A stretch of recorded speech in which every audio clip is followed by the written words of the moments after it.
Patrick McHenry. Mr. Chairman. The House acted. We passed a debt ceiling increase with a Republican plan attached to it. It talks about growth, spending restraint, but we did. It's a narrow House. It's going to be a narrow vote. But we dealt with growth. We dealt with immediate spending and long-term savings. So a balanced program here. Now, we've sent this over to the Senate. The president said, show us your plan. We've not only shown him the plan, we've passed a plan.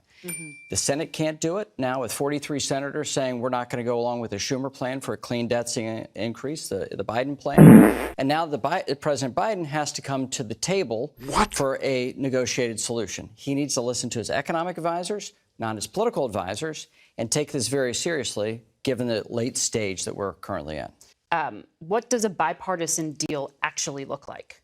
It looks a lot like the bill that we passed out of the House. It touches growth. It touches. That's dead on arrival in the Senate. You know that. What? Well, we sent a significant, large bill that brings down the cost of government by $4.5 trillion over the next decade. It's big, yes, but we sent growth, short-term caps deal on spending, so we can fund our government for the next 2 years without drama, and then long-term savings. So a pairing of 1, 2, and 3, that's what a deal looks like. I've talked to a lot of senators, a lot of Democrats and Republicans in the House and the Senate to try to see what a deal would look like. And at this stage of the game, the one key ingredient I don't have is what the administration would come to terms with. We have to have something that can pass, that addresses our fiscal house at a time where we have record inflation and record federal spending. And we need to have something that can both pass with Republicans and Democrats. With the vote you did get through, there were 4 Republicans against it. 2 of them have said they will never vote to raise the debt ceiling, Tim Burchett and Andy Biggs.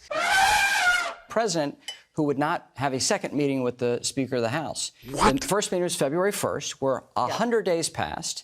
Everyone knows in divided government you have to negotiate, and the president says he will not negotiate. So the absurdity of the position the president's put himself in, where he is playing politics with the economy, is markedly different than previous debt ceiling increases, where Republicans have been viewed as the recalcitrants. We've actually done something, and the administration says we're not going to talk. The president did not think we could pass a plan out of the House, so therefore he said it's a clean debt ceiling or nothing. And so a clean debt ceiling is now off the table, with Republicans in the House and Senate saying time to negotiate between the Speaker and the President. That's all we're saying. The Speaker's not laid down a red line.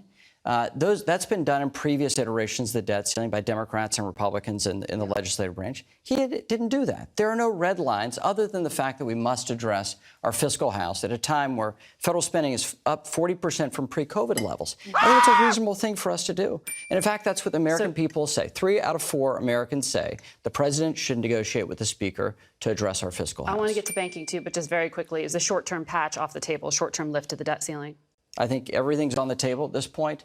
The key thing that has to be in this equation is addressing our fiscal house, short-term and long-term.